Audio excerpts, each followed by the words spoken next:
एक दिन गौतम बुद्ध भगवान अपने शिष्यों के साथ एकदम शांत बैठे हुए थे।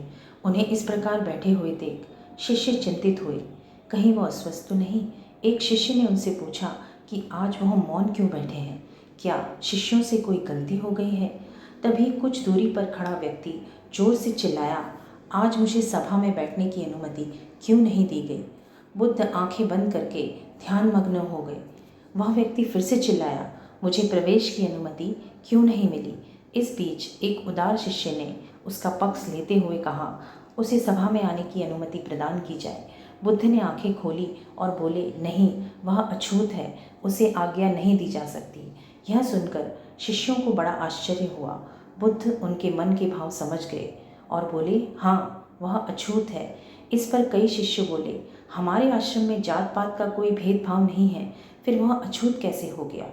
तभी बुद्ध ने समझाया, आज वो क्रोधित होकर आया है। क्रोध से जीवन की एकाग्रता भंग होती है। क्रोधी व्यक्ति प्रायः मानसिक हिंसा कर बैठता है। इसलिए जब तक वह व्यक्ति क्रोध में रहता है तब तक अछूत होता है। इसलिए उसे कुछ समय एकांत में खड़े रहना चाहिए। क्रोधित शिष्य भी बुद्ध की बातें सुन रहा था। वह पश्चाताप की अग्नि में तप कर समझ चुका था कि अहिंसा ही मनुष्य का महान कर्तव्य व परम धर्म है। वह बुद्ध के चरणों में गिर पड़ा और कभी न क्रोध करने का प्रण लिया। इस कहानी से हमें यह शिक्षा मिलती है कि क्रोध के कारण व्यक्ति अनर्थ कर बैठता है और पश्चाताप उसे बाद में होता है, जिसका कोई लाभ नहीं मिलता।